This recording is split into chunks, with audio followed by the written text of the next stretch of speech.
ये किसी संत से सीखिए। तन गुदड़ी मन धागा हरि रंग लागा री माई नाम रंग लागा।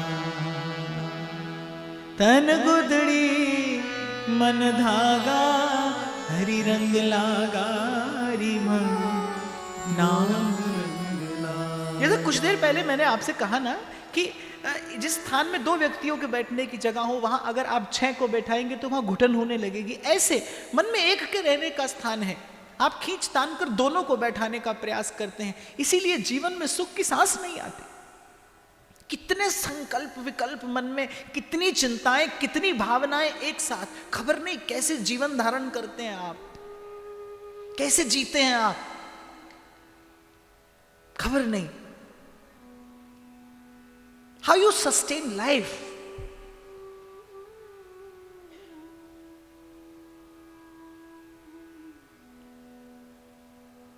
जीवन हो एक बात है, जीवन बंधन हो दूसरी बात है। भाई ये वाला द्वार यहां से बंद कर दो और बंद करके ही बैठा करो, रोज बंद करो इसे यहां से।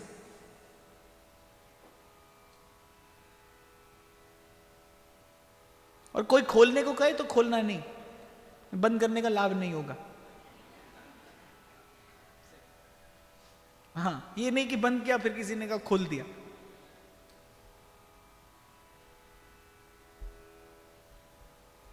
And there is no any चोर दरवाजा, there is no any backdoor entry. यहां तो आप आ जाओ बैठ जाओ, पर वहां नहीं है। जो मार्ग मीरा ने पकड़ा कृष्ण तक पहुंचने का, केवल एक वही मार्ग है। कल भी वही था, आज भी वही है और आगे भी वही रहेगा। एक ही मार्ग है। राजमहल की रानी पी गई एक बूंद इस रस का, वही मार्ग। नामदेव रस पिया अनुपम, सफल बना ली काया। नरसी का एक तारा कैसे जगतपति को, एक ही मार्ग है। नाम रस मीठा रे, कृष्ण रस मीठा, वो कोई पीवे कोई पीवे कोई पीवे संत सुजान, नाम रस मीठा कृष्ण रस मीठा।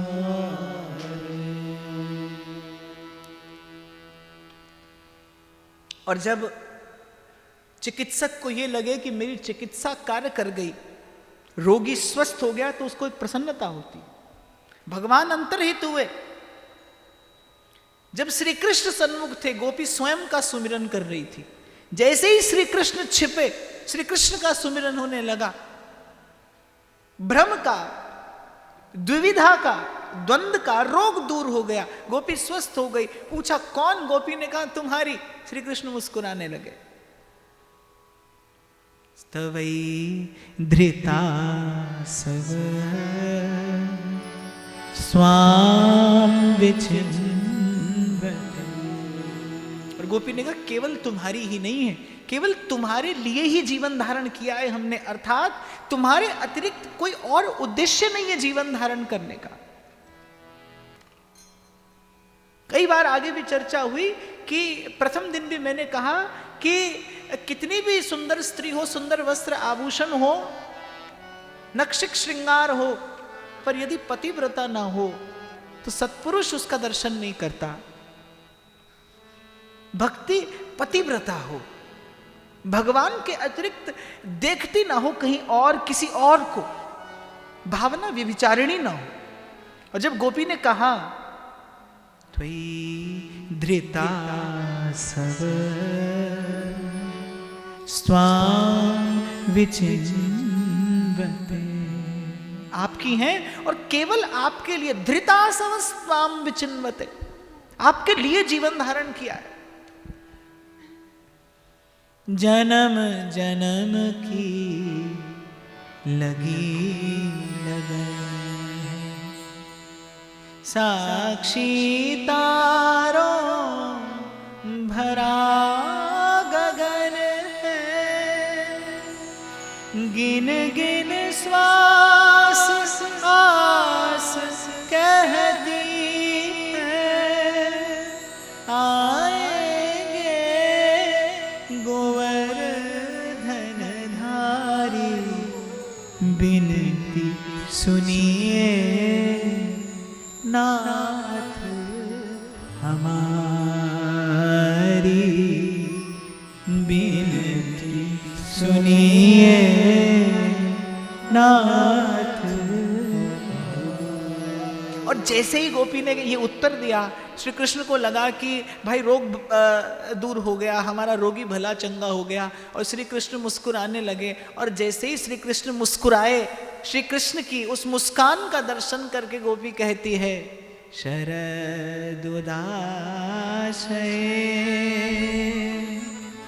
साधु जात सत सर सिजोदर, श्रीमुषा दृशा सुरत नाथ ते, अशुल्क दासिका वरद निघ्नतो नेह किंबद। और मुझे इस समग्र प्रेम गीत में ये द्वितीय श्लोक अतिशय प्रिय है।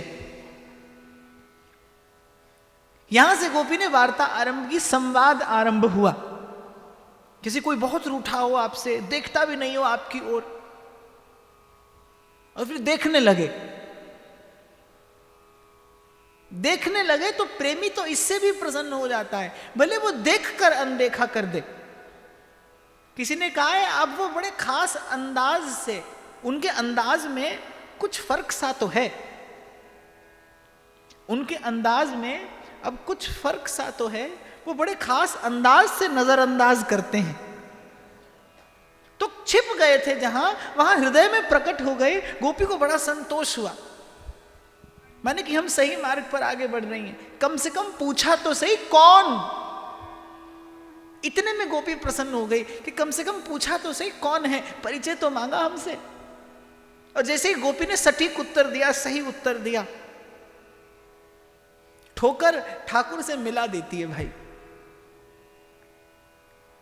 सुघड़ हो गई गोपी, सुंदर हो गई गोपी। वो जो अंतर्हित होना था श्री कृष्ण का, उसने गोपी को और सुघड़ और सुंदर बना दिया। बड़ी बड़ी सुष्ठु हो गई गोपी की भावना।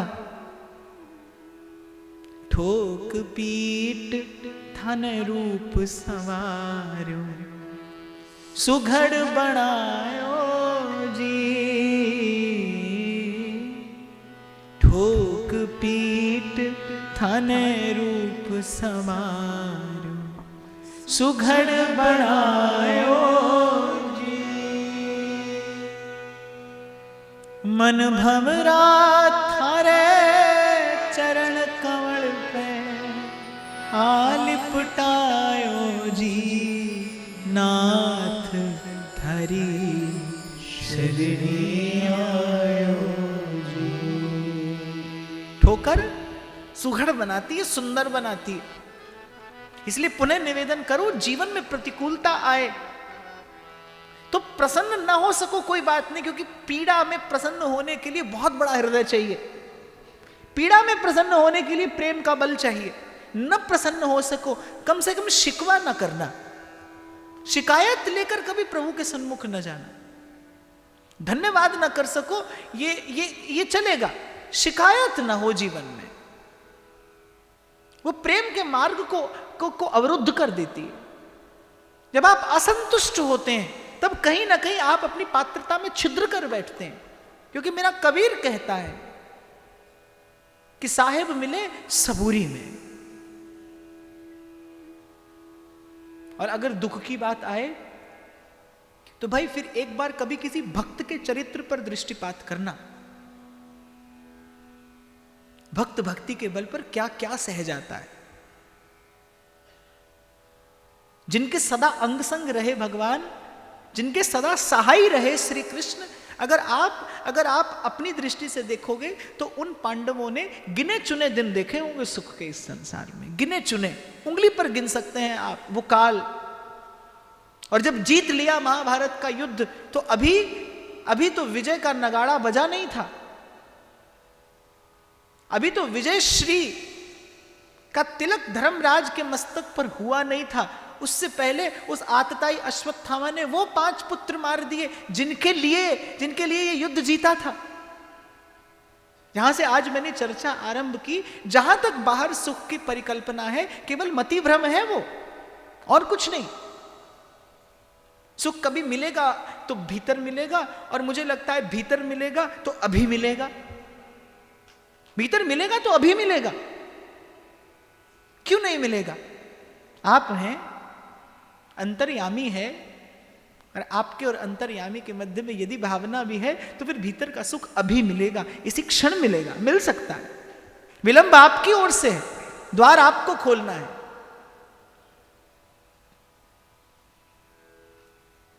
तो साधक कम से कम प्रेम के पथ का पथिक ये विचार अवश्य रखे, धन्यवाद ना हो कोई बात नहीं, नहीं तो कभी कभी हम बड़े बुझे मन से कहते चलो ठीक है, ठाकुर जी की यही इच्छा होगी। अब आप कुछ कर नहीं पाते तो आप क्या करेंगे? एक सांत्वना देना है अपने मन को, एक संतोष है, वो दोनों देखने में एक जैसे हैं पर बड़ा भेद है उनमें कि चलो ठीक है, अब नहीं हुआ तो कुछ ठीक है, तो ना वो धन्यवाद कोई बात नहीं। वैसे तो मुझे लगता है कि आरंभ कहां से होता है जीवन में प्रसन्नता का? Where you touch gratitude, happiness comes into your life. जिस घड़ी आप धन्यवाद देने लगते हैं उसी घड़ी प्रसन्नता का रंग भरने लगता है आपके जीवन में। ये मेरा अनुभूत प्रयोग है। जो है जितना है उतने के लिए धन्यवाद करना आरंभ करिए, आपकी पात्रता का विस्तार होता चला जाएगा, आपके सद्गुणों का विकास होता चला जाएगा। तो श्री कृष्ण मुस्कुराने लगे, गोपी को बड़ा संतोष हुआ कि पहले तो छिपकर बोल रहे थे, अंतर्यामी हृदय की कुंज में छिपे थे, केवल आवाज सुनाई पड़ी थी पहले कौन, और गोपी ने कहा त्वयि धृतासवस्त्वाम विचिन्वते। लेकिन जैसे ही श्री कृष्ण को लगा कि अब गोपियां स्वस्थ हो रही हैं, हो गई हैं, देहाध्यास समाप्त हो गया है, जो एक अवांछनीय वस्तु गोपियों के हृदय में आ गई थी वो कहीं दूर हो गई है और बड़ा सीधा सीधा सा उत्तर देने लगी हैं, तो श्री कृष्ण थोड़ा सन्मुख होने लगे। वो हटा रहे हैं पर्दा सरेआम, चुप के मैं नजारा कर रहा हूँ, सरे शाम चुप के चुप। धीरे धीरे आवरण भंग कर रहे हैं श्री कृष्ण, और मैं कहता हूं भाई इसी में सुख है। इसीलिए मैंने कहा बहुत शीघ्रता ना करना भगवान से मिलने की, कहीं सांस वास रोक कर बैठ जाओ। एक आध बार ऐसी घटना घटी, किसी ने कहा बोले भजन करना है तो बड़ी शीघ्र मेरा जप सिद्ध हो जाए, तो आप बताइए कैसे श्वास लूं, तेज लूं, धीरे लूं? मैंने कहा लो, बस श्वास लो, ये जरूरी है। दाएं से लूं, बाएं से लूं, धीरे लूं? तो मैंने कहा भाई लेना, सांस लेना, ये ना भूल जाना कहीं। ऐसी मूढ़ता या मन की, तुलसी बाबा कहते हैं। अरे तैरकर भी कभी किसी ने समुद्र पार किया है। इत बौना आकाश फल चाहत है मन माही, ताको एक कृपा बिना और जतन को नाई। कि ये अधिकार पूर्ण, कल भी मैंने कहा था ईश्वर को पाने के अधिकारी आप और मैं नहीं है। ईश्वर को पाने का प्रयास आपका मेरा अधिकार है। प्रयास कर सकते हैं आप और मैं, और सदा सर्वदा कर सकते हैं। आप प्रयास नहीं चाहते, आप सीधे ईश्वर को पाना चाहते हैं। और मैं आपको अपने बहुत छोटे से अनुभव से कह रहा हूं कि ईश्वर को पाने का अनुभव कैसा होगा ये मैं नहीं जानता, लेकिन उसको प्रयास करने का अनुभव अतिशय सुंदर है। श्रवणम कीर्तनम विष्णु स्मरणम पाद सेवनम अर्चनम वंदनम दास्यम सख्यम आत्मनिवेश। और कौन रोकता है आपको? जो लोग कहते हैं घर की परिस्थिति ऐसी है, भजन नहीं करने देते, कथा में नहीं आने देते, मैं तो कहता हूं बहुत अच्छा है। मैं तो कहता हूं बहुत अच्छा है। और भक्ति तो ऐसी विधा है आपको भी खबर ना पड़े।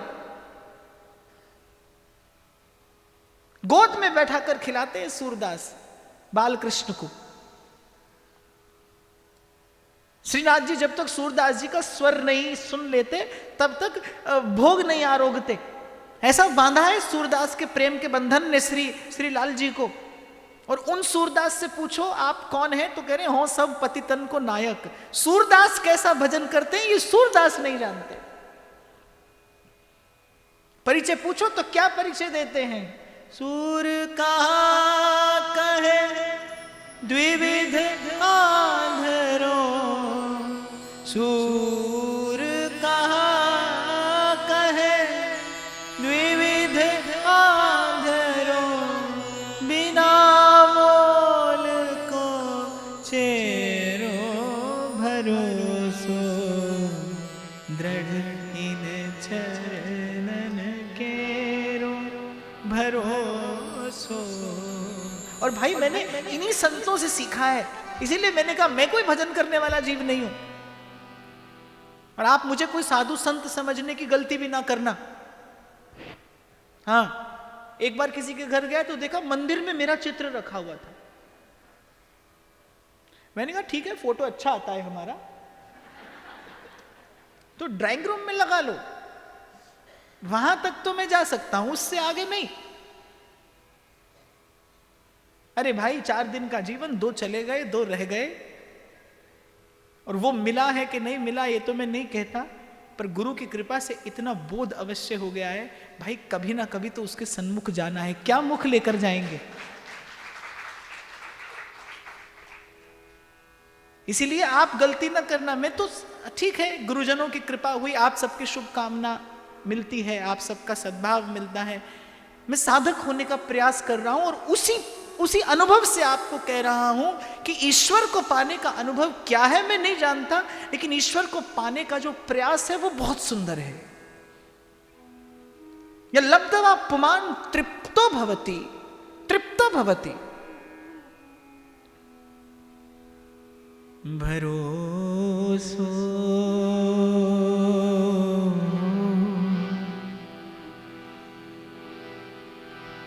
एक क्षण के लिए श्री ठाकुर जी जिनकी दृष्टि से ओझल नहीं होते वो सूरदास कहते हैं भरोसो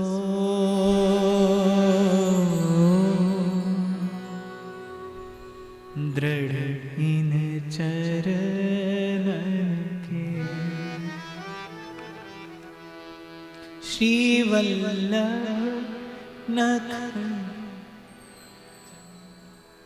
चंद्र छटा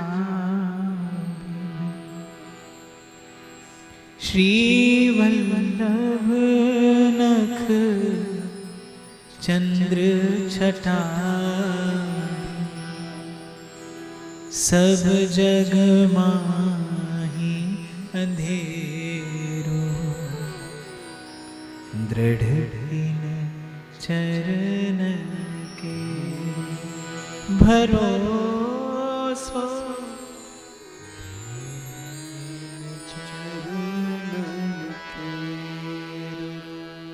साधन और नहीं आकली में साधन और नहीं आकली जासो होत निबेरो भरोसो, जासो होत निबेरो सूर कहा कहे द्विविध आंधर। जब श्री वल्लभ प्रभु ने कहा कुछ ठाकुर जी की लीला गाओ, तो सूरदास करुण स्वर हो गया सूरदास का और विगलित हो गए श्री महाप्रभु जी। सूरदास जी का उस स्वर सुनकर कि प्रभु मैं बाहर से ही नहीं, मैं भीतर से भी अंधा हूं। सूर कहा कहे द्विविध आंधरो, बिना मोल को छेरो भरोसो, दृढ़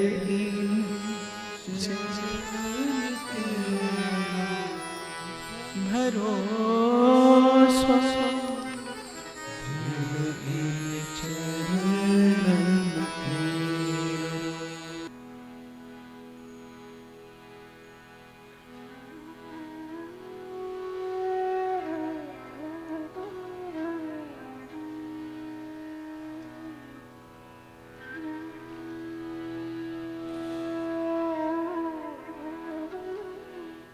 श्री जी तमरी शरण वल्लभ, तमरी शरण, श्री जी तमरी शरण वल्लभ, तमरी शरण, श्री जी तमरी शरण, गिरिराज धरण, श्री जी तमरी शरण, गिरिराज धरण, श्री जी तमरी शरण, गिरिराज धरण, श्री जी तमरी शरण। तो भजन तो ऐसा हो कि आपको भी खबर ना पड़े कि आप भजन करते हैं। मैं आज भी सुबह किसी से चर्चा कर रहा था कि जैसे ये यंत्र यहां प्रकाश दे रहा है, इसके प्रकाश में बैठे आप हम सब अपना कार्य साध रहे हैं, पर हो सकता है इस यंत्र को खबर ना हो कि कितने लोगों के लिए साधक बन रहा है, उनका कार्य साध रहा है। ऐसे ही आपका मेरा जीवन हो,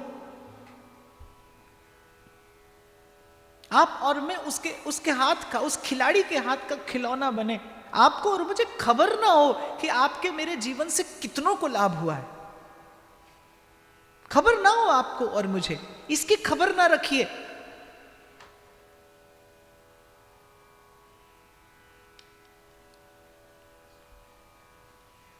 तो भजन ऐसा हो कि आपको भी नव सूचना मिले उसकी, आप भी अछूते रहें इससे। इतना सूक्ष्म देश है भजन का, आप भी अछूते रहें। तो जो कहता है कि कोई जप नहीं करने देता, अरे बहुत अच्छी बात है, ये बड़ी अनुकूलता, इसे प्रतिकूलता ना समझिए। विभीषण जी जैसी प्रतिकूलता तो नहीं होगी। लंका निशिचर निकर निवासा, वहां रहकर भजन करते। हनुमान जी भी आश्चर्य में पड़ गए। लंका निशिचर निकर निवासा, यहाँ कहाँ सज्जन करिवा। यहां कैसे वैष्णव का दर्शन हो गया। लंका निशिचर, ये निशाचरों की नगरी, वहां रहकर विभीषण जी भजन करते हैं। और अभी कुछ देर पहले मैंने कहा था, ज्ञानी अपना मार्ग ढूंढता है, चलता है, कहीं पहुंचता भी होगा। भक्त कहीं नहीं जाता, भक्त प्रतीक्षा करता है। उस लंका नगरी में चारों ओर प्रतिकूलता। और मेरे तुलसी बाबा कहते हैं, बरु भल बास नरक कर त्राता, पे दुष्ट संग जिन देही विधाता। विमुख का संग ना हो जीवन में। और विभीषण जी उन विमुखों के मध्य में रहकर जिनको हरि नाम से आपत्ति है, जिनको भगवत चर्चा से पीड़ा है, ऐसे विमुखों के, ऐसे असुरों के, निशाचरों के। मुझे तो नहीं लगता कि असुर की कोई और परिभाषा होगी। जिसको भगवान नाम प्रिय न लगे वो असुर ही है। हमारे नारायण स्वामी तो एक बड़ी अच्छी बात कहते, बोले निरखत मुख ब्रज चंद को, निरखत मुख ब्रज चंद को जाहिए नहीं आनंद। श्री कृष्ण का मुख देखकर जिसको आनंद न होता हो, निरखत मुख ब्रज चंद को जाहिए नहीं आनंद, नारायण तिहि जानिए यही चौथ को चंद। नारायण तिहि जानिए यही चौथ को चंद। तो असुर की और क्या परिभाषा होती है? वो तो टेलीविजन वाले बना देते हैं बड़े बड़े दांत, काला मुख, पर ऐसे ही आपके मेरे जैसे ही दिखते हैं वो भी। उनकी चेष्टा, उनकी वृत्ति आसुरी वृत्ति है, आसुरी वृत्ति होती, जिसको भगवत चर्चा ना सुहाती हो, भगवान नाम जिसको प्रिय ना लगता हो, वो असुर है। तो आपको लगता हो कि घर के लोग नहीं भजन करने देते, समझना असुरों के बीच में रहते हो। विभीषण जी समझना स्वयं को, और विभीषण जी समझकर भजन करना। और एक बात की खबर मैं आपको देता जाऊं, आप उन असुरों के मध्य अपने बड़े ऊंचे भवन में, सोने की नगरी है लंका, उसमें रहते हैं Vibhishan ji. Maybe you are living in your palatial house and you are surrounded by some people who are absolutely not interested in भजन। हो सकता है आपकी दशा भी बिल्कुल ऐसी ही हो, सोने चांदी के बर्तनों में खाते हो आप, नौकरों परिचारिकों से घिरे रहते हो आप, महल के जैसा आपका घर हो, और आपके चारों ओर ऐसे लोग रहते हो जिनको भजन में कोई रुचि ना हो, तो आप समझना आप विभीषण की भांति भजन करना।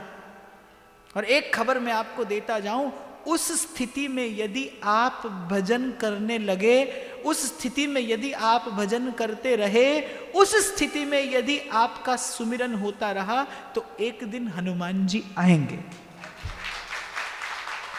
तो एक दिन हनुमान जी आएंगे। और जब हनुमान जी को देखा,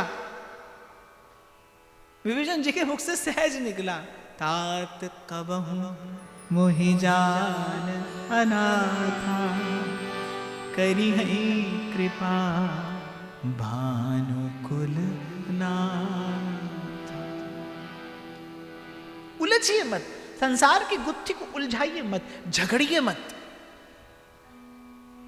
अरे उसकी मौज की बात है, वो जो चाहे तो बंदे को कलंदर कर दे, और वो जो चाहे तो कतरे को समंदर कर दे। मौज में जो आ गए कतरे को दरिया कर दिया, और पड़ गई जिस पर नजर बंदे को मौला कर दिया। मौका दीजिए उसे, आप तो अपनी पात्रता का विस्तार करिए। संसार की प्रतिकूलता बाधित भक्ति को नहीं कर सकती, अगर करती है तो वो भावना भक्ति नहीं है। बहुत बार प्रश्न आते हैं मेरे पास, कथा में नहीं आने देते, भजन नहीं करने देते।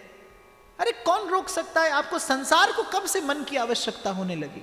संसार को कभी मन की आवश्यकता नहीं है। और गोपी गीत में श्रीमद् भागवत प्रकट करती है, प्रतिष्ठित करती है इस सिद्धांत को कि गोपियां आई, उनका देह उनके घर में रहा, उनके बालकों को, उनके पतियों को, उनके घर के वृद्धों को, उनको खबर भी नहीं पड़ी कि कोई गया, क्योंकि वो सब उनको वहीं देख रहे थे। इसका मतलब कौन आया? गोपी का देह नहीं, गोपी की भावना आई है श्री कृष्ण के पास। इसीलिए सुखदेव जी महाराज कहते जीव और ब्रह्म का मिलन है ये किसी नर और नारी का मिलन नहीं है, ये किसी नायक और नायिका का मिलन नहीं है, ये जीव और ब्रह्म का मिलन है। इसलिए हमारे संत तो कहते हैं कि किसी को बहुत कामना पीड़ित करती हो तो आधी रात के समय इस जीव और ब्रह्म के मिलन की गाथा का गान करे, उसका मन पवित्र होगा।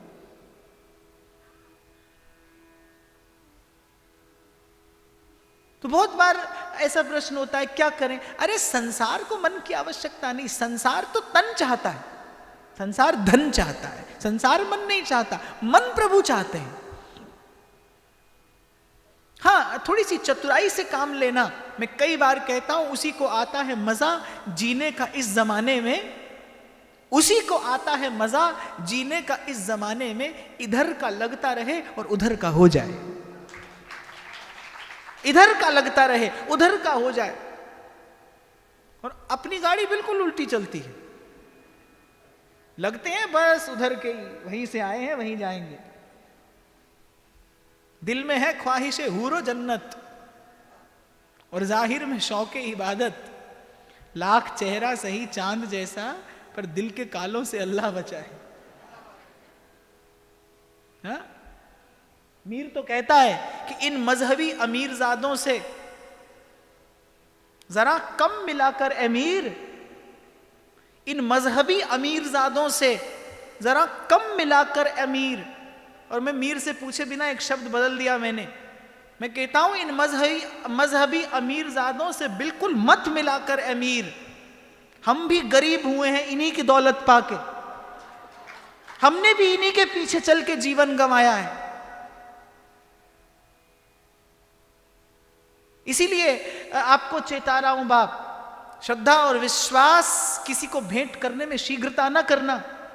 कठिन समय है, इन भक्तों की ओट लेना। और इन भक्तों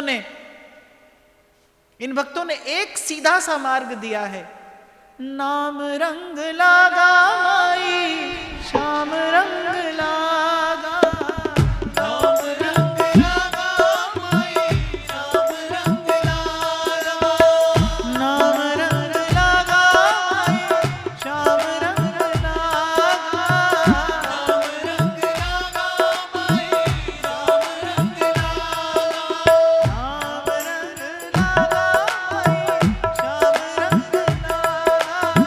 नाम रंग लागा माई श्याम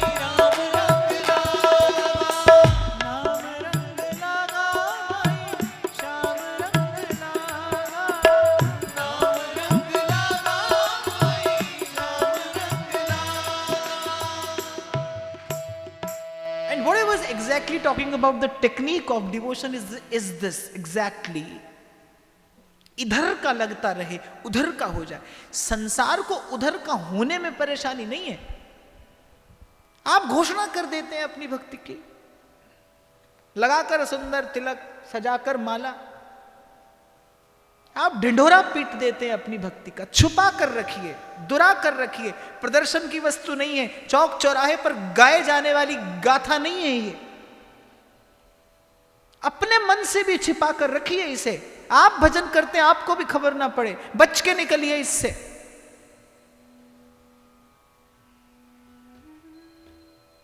छोटा सा शुभ कर्म आपसे हो। आप कितनी प्रतिष्ठा चाहते हैं संसार में, सब जान लें, आप विशेष हो जाएं, आप श्रेष्ठ हो जाएं। कितनी शीघ्रता है आपको। फिर दोहराऊंगा, मैंने कल भी कहा था कि अर्श से और फर्श से ता अर्श तक तरक्की होती है जरूर। वो बनाएगा तुझे भी फरिश्ता, तू इंसान तो बन।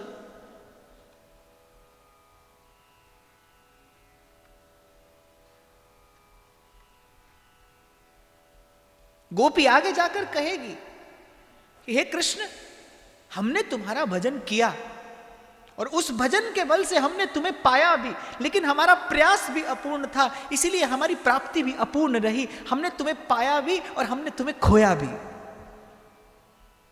अब आप हमारा भजन करो। इस संबोधन में, इस प्रार्थना में, इस वाक्य में अहम नहीं है। यह वाक्य समर्पण का वाक्य है कि आप करिए हमारा भजन। क्योंकि जब जीव ब्रह्म को खोजता है तो पुनः खो जाता है उसी संसार की गली में। एक नवयुवक मेरे पास आया कि मैं भजन करना चाहता हूं। तो मैंने कहा कौन रोकता है? तो बोले नहीं, मैं बस भजन करना चाहता हूं, संसार को छोड़कर भजन करना चाहता हूं।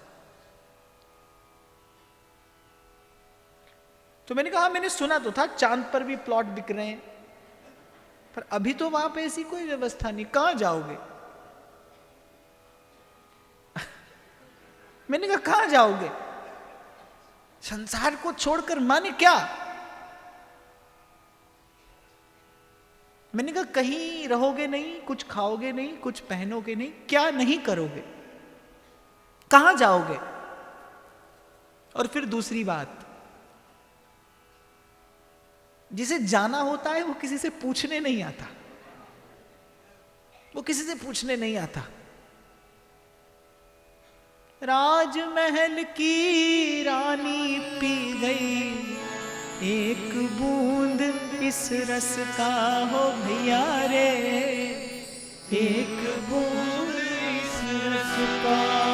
आधी रात महल तज चल दी, रयो न मन में खटका ओ भैया रे, रयो न मन में खटका। जाने वाला कहां खबर देकर जाता है, पूछकर कोई थोड़ी जाता है। तो जब तक द्वंद्व हो ये या वो, तब तक तो मैं कहूंगा भाई यही रहना सुरक्षित हो। यहां से वहां जाने के बहुत मार्ग हैं, वहां से यहां आने का कोई मार्ग नहीं है, और अगर है तो वो झूठ का मार्ग है, वो कपट का मार्ग है। और मैं तो बहुत समय से चिंतन कर रहा हूं, विचार कर रहा हूं, मुझे आज तक खबर नहीं आई संसार छोड़ना होता क्या है। मुझे आज तक खबर नहीं मिली। किसी की दृष्टि में साधु का अर्थ होता होगा कोई विशेष वस्त्र आभूषण पहना हुआ व्यक्ति, मेरी दृष्टि में साधु का एक ही अर्थ है, मोहे मन क्रम वचन तुम्हारी आशा, ऐसी भक्ति करे रगदाता, साची प्रीत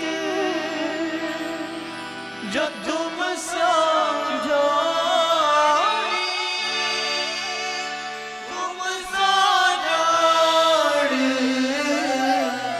सबन सो तोड़ी। मन सा वाचा कर्मणा आप एक हो जाएं, ये साधु है। तो किसी भी भेष में हो, किसी भी कुल का, किसी भी जाति का हो, बहुत भारी क्षति पहुंची हम लोगों के धर्म को जब दुरुपयोग होने लगा साधु शब्द का। हमने एक विशेष आकार, एक विशेष वस्त्र, एक विशेष व्यवस्था के साथ बांध दिया साधुता को। साधु का अर्थ ये होता ही नहीं। संत कौन है? जो प्रशांत चित्त है वो संत है। जो प्रशांत चित्त, ना काहू से दोस्ती, ना काहू से बैर, वो संत है। और ये भीतर की अवस्था कहीं भी रहकर पाई जा सकती है।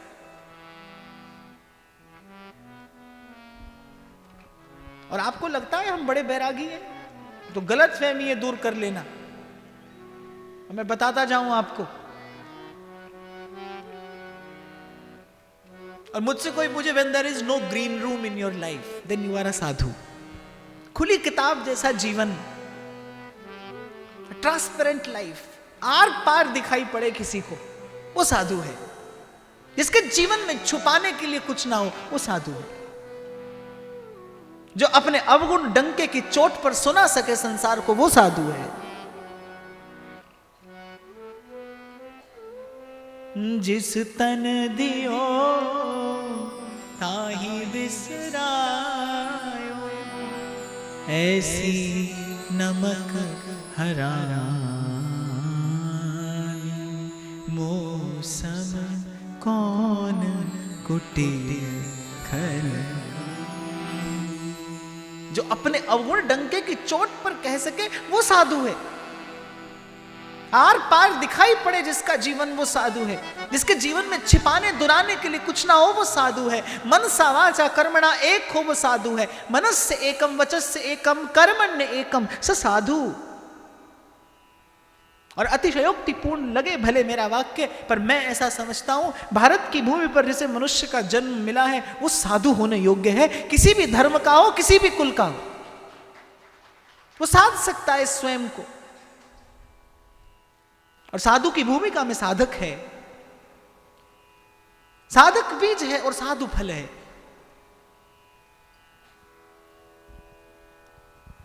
तो हम कहां चले थे, कहां आ गए, कहां से चले थे बताओ?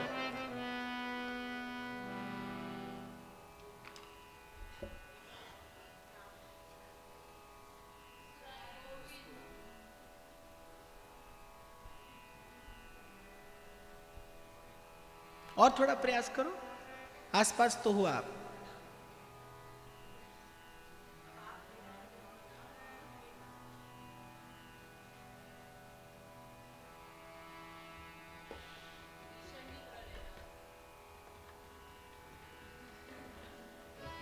क्या कहा?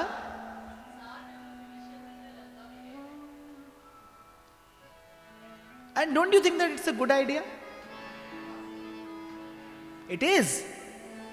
I do think like this. कि सोने की नगरी है, बड़ी सुंदर, बड़े सुंदर सुंदर प्रलोभन है यहां। अब यहां से मैं ये नहीं कह सकता असुरों से घिरा हूं मैं, तो पता नहीं कौन बुरा मान जाए, पर कुछ कुछ ऐसा ही है। माने जो जिसे भजन न रुचे, मैं उसकी बात कर रहा था, आसुरी वृत्ति होती है। मैं ये कह रहा था संसार से गुत्थी और मत उलझाना, और संसार से गुत्थी उलझाना अर्थात संसार से द्वेष का संबंध, तो द्वेष का भी संबंध है, द्वेष भी एक संबंध है, राग भी संबंध है। ये संबंध मत जोड़ना संसार से। कोई आपको पीड़ा नहीं दे रहा, कोई आपको पीड़ा नहीं दे सकता, और किसी संसार की किसी प्रतिकूलता में सामर्थ्य नहीं है भक्ति की भावना में अवरोध उत्पन्न कर सके। मन दीजिए गोविंद को, और शीघ्रता न करिए, शीघ्रता न करिए। आशा रख सजनी आए, आपके और उनके मध्य कोई नहीं है, कोई भी नहीं, किसी को ना आने दीजिए। संसार के उन व्यक्तियों का विचार करके आप अपने और प्रभु के बीच में उनको ले आते हैं, मत लाइए। मैं आपको भली भांति देख परख कर यह बात कह रहा हूं, किसी भी अवस्था में आप रहकर साध सकते हैं स्वयं को। और मैं ये समझता हूं जिसके चारों ओर ऐसी व्यवस्था है, उसके चारों ओर भजन की दृष्टि से बड़ी अनुकूलता है। प्रकट कर बैठते हैं आप अपनी भावना, जब जब जब बता ना सकें, जब किसी से चर्चा ना कर सकें, आप एकांत में बैठकर स्वयं से कह लिया करिए। आपके भीतर भजन की सुवास बढ़ेगी, आपकी भजन की भावना प्रगाढ़ होने लगेगी, खबर ना पड़े, प्रभु के अतिरिक्त कोई और उद्देश्य न रह जाए मन में। यही गोपी ने कहा, त्वयि धृता सब स्वाम विचित। अब इसी के साथ साथ ऐसे लोग भी आते हैं मेरे पास जो कहते हैं महाराज बड़ी अनुकूलता है, बड़ी अनुकूलता है।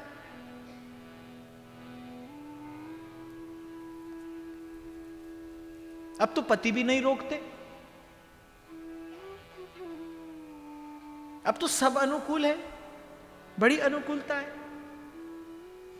यही तो चूक हुई थी गोपी से कि संसार में हमसे अधिक सौभाग्यशाली कौन है। और जैसे ही गोपी की दृष्टि संसार पर गई, श्री कृष्ण से दृष्टि हटी, और जैसे ही कृष्ण से दृष्टि हटी, दो ही तो बात है भाई, दो ही वस्तु देखने की है, तो संसार है या फिर भगवान है। संसार दृष्टि में आएगा तो भगवान भूल जाएंगे, प्रभु स्मरण रहेंगे तो संसार दिखाई नहीं पड़ेगा। जैसे ही संसार पर दृष्टि गई गोपी की, श्री कृष्ण विस्मृत हो गए, और विपद विस्मरणम विष्णु, गोपी विपदा में पड़ गई। तो मुझे तो लगता है कि अनुकूल परिस्थिति से स्वस्थ अवस्था वो है कि जब कोई रोके आपको, कोई न जाने दे, जब कोई मार्ग अवरुद्ध करने का प्रयास करे, बढ़ती जाएगी आपकी भजन भावना, प्रगाढ़ होगी आपकी भावना। बस उलझिए मत। किसी के प्रति निंदा का, किसी के प्रति अभाव का, किसी के प्रति कटुता का भाव मन में न लाना। अपने मन को, अपने चित्त को, जिसे अंत में भगवान को देना है, उसे अस्वस्थ मत कर बैठना, उसे अस्वस्थ न कर बैठना। गोपियों को भी रोका गया, गोपियों को भी रोका गया। गोपियों के घर की बड़ी बूढ़ी कहती थी, आनंद के छौना की और मत देख लीजो। और गोपी कहती है, कानन दे अंगुरी रहियो,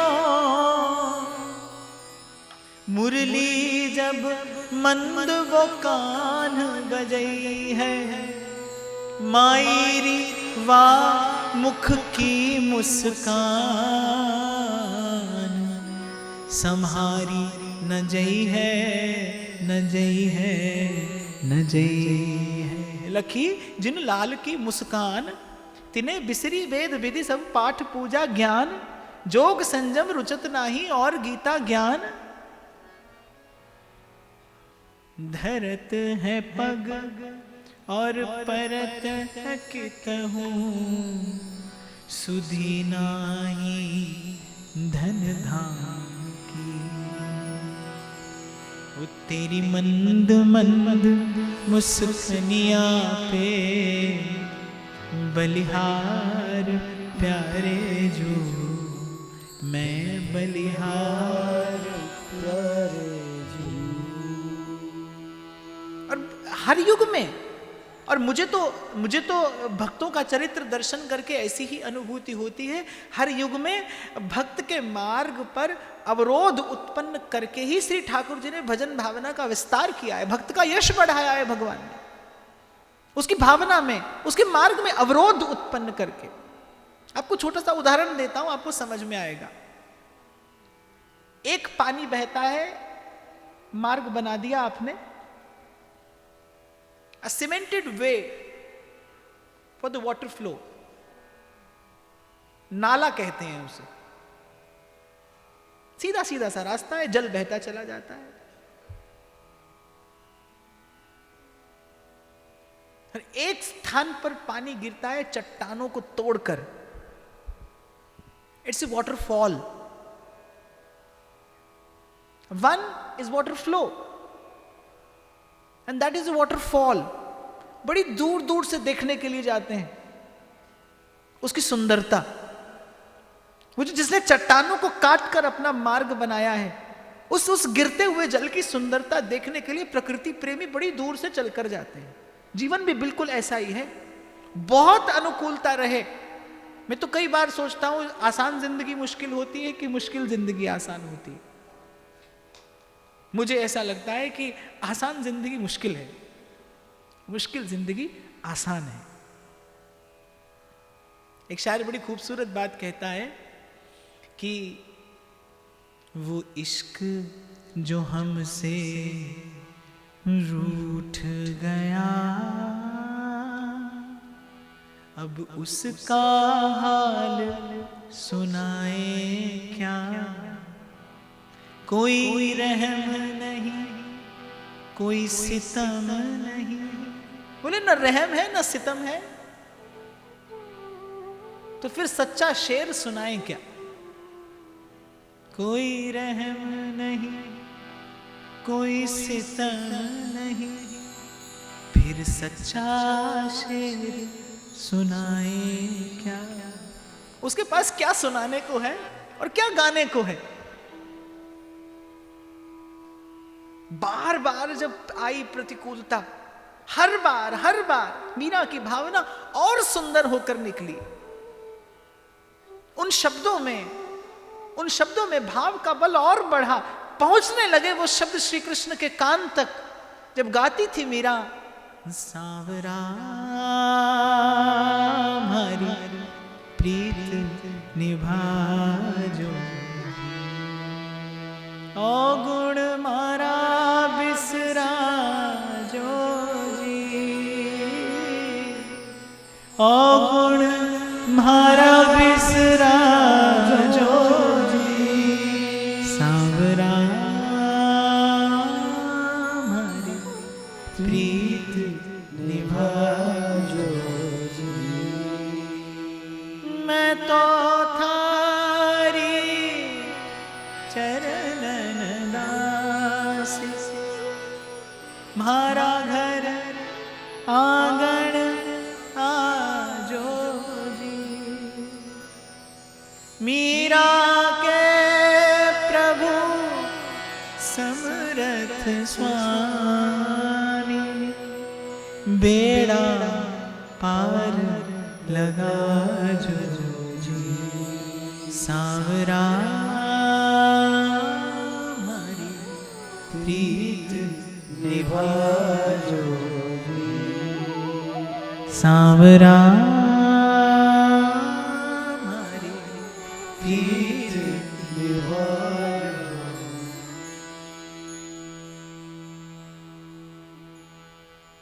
तो भगवान मुस्कुराए और वो मंद मंद मुस्कान देखकर गोपी के प्राणों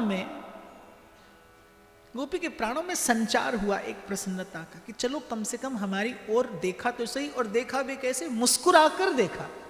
शरद उदाशय साधु जा। जिस छंद में ये गोपी गीत लिखा है, गाया है गोपियों ने, व्याकरण में इस छंद का नाम है कनक मंजरी। कनक स्वर्ण को भी कहते हैं और कनक कहते हैं धतूरे को भी, मतलब नशा होता है जिससे। तो गोपियों ने प्रेम के उन्माद में गाया है ये गीत, लेकिन उस प्रेम के अत्यंत उन्माद में भी क्या वाक चातुर्य गोपी का प्रकट हुआ है। गोपी गीत की सबसे बड़ी विलक्षणता, विशेषता यह है कि गोपी एक ही शब्द से आदर भी देती है, उसी शब्द से उल्हाना भी देती है। माने अपने प्रेमी को प्रेम भरा उल्हाना कैसे दिया जाना चाहिए, ये गोपी सिखाती है। आप उल्हाना देते हो कैसे? मनौती मांगकर। भगवान से मनौती मांगना भगवान को उल्हाना देना ही है कि चल अपनी राजी से नहीं दिया तो हमसे 56 भोग लेके दे दे।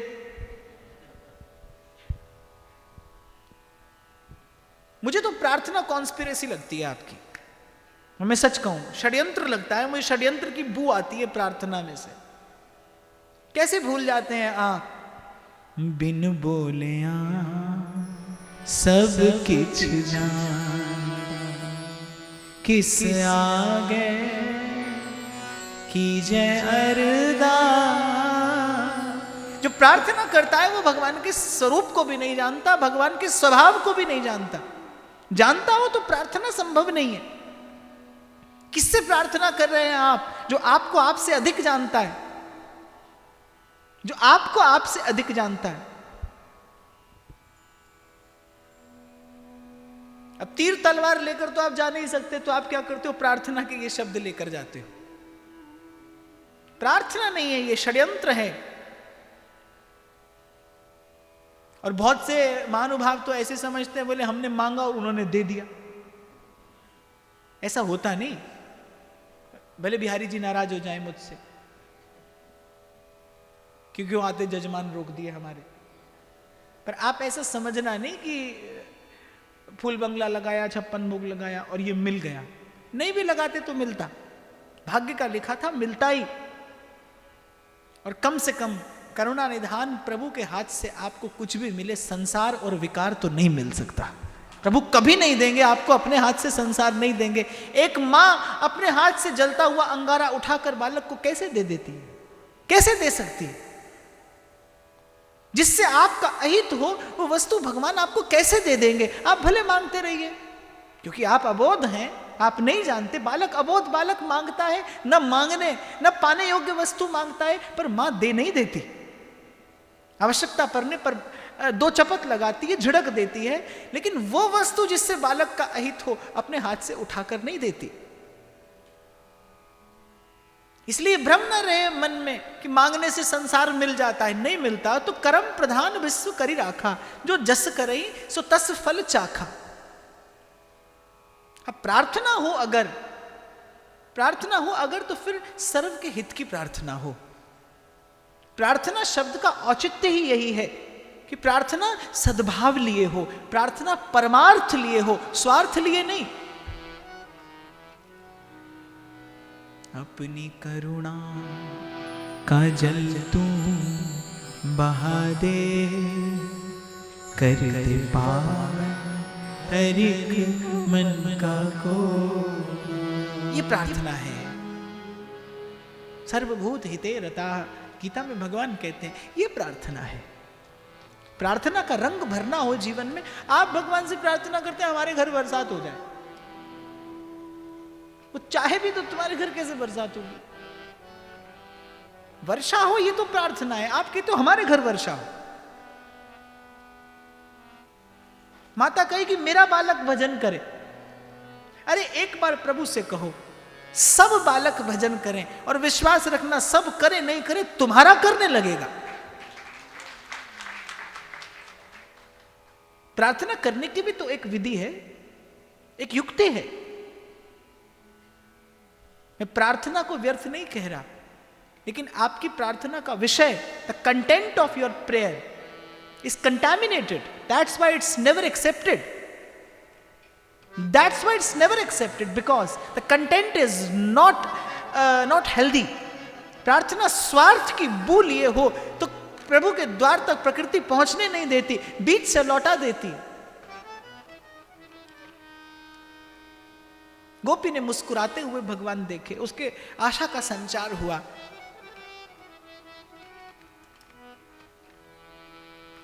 शरद उदाशय साधु जात सत सरसी जोदर श्री मुषादृशा। और जो संबोधन दिया है गोपी ने इस द्वितीय श्लोक में, यह प्रकट कर देता है कि किस वांछा से, किस भावना से गोपी आई है। भगवान के 4 प्रकार के भक्त हैं। ज्ञानी है, अर्थार्थी है, जिज्ञासु है। 4 प्रकार के भगवान के भक्त हैं। अर्थार्थी है, जिज्ञासु है, आर्त है और ज्ञानी है। तो वो अपने अपने भाव के अनुरूप भगवान को संबोधन देते हैं। जैसे मुक्ति की कामना होगी वो श्री कृष्ण को मुकुंद कहेगा, ज्ञानी उसे सत्यचित्त आनंद कहेगा, शाश्वत सनातन कहेगा। आर्त उसे करुणा निधान कहकर पुकारेगा, दया निधान कहकर पुकारेगा। गोपी का संबोधन बताता है, गोपी का संबोधन बताता है गोपी क्या चाहती है, गोपी की भावना क्या है। सुरत नाथ ते अशुल्क दासिका, वरद निघ्नतो नेह किंबर। और भांति भांति के संबोधन भक्तों ने भगवान को दिए हैं। वैसे तो हर नाम उसका है, किसी भी नाम से उसको पुकारने के भाव से उसको पुकारो तो वो उत्तर देता है, नाम कोई भी हो। पर गोपी गीत में ये जो संबोधन है, ये संबोधन गोपी के हृदय की व्यथा, वेदना, भावना प्रकट कर रहा है कि हे प्रभु, आपके द्वार पर हम किस भावना से आई हैं। आपकी रूप सुधा के अतिरिक्त, आपके श्री चरणारविंद के प्रेम के अतिरिक्त, आपकी उस चितवन, आपकी उस हसन, आपकी उस बोलन के अतिरिक्त हमारे मन में दूर दूर तक कोई और कामना नहीं है। गोपी का संबोधन प्रकट करता है। और श्री कृष्ण के मुख की मुस्कान और विस्तृत हो जाती है जब गोपी गाती है, सुरत नाथ ते अशुल्क। और प्रभु ये ना समझिएगा कि अब की बार हम भजन का, भाव का कोई बल लेकर आई हैं। ये जो गोपी ने कहा ना, अशुल्क दासिका, अशुल्क दासिका, आपकी बिना मोल की चेरियां हैं। आप स्वीकार करें तो भी आपकी, और आप अस्वीकार करें अब तो भी आपकी है। इससे पूर्व कहीं ना कहीं गोपी के मन में था, मैंने भजन किया और कृष्ण मिले। अब जितना भजन किया उतने कृष्ण मिले। ठीक, गोपी ने भजन किया और कृष्ण मिले, पर जितना भजन किया उतनी देर के लिए कृष्ण मिले। तो जब जीव भजन करके पाता है तो जितना उसका भजन है उतने भगवान मिल जाते हैं। पर जब भगवान जीव को चुनते हैं, पर जब भगवान जीव का वर्ण करते हैं, तब वो प्राप्ति अनंत होती है। आज की ये भावना यहीं श्री युगल सरकार के पाद पद्मों में निवेदन करते हुए, आचार्य चरण की कृपा का स्मरण करते हुए आप सबके हृदयस्थ प्रेम प्रभु को प्रणाम करता हूँ।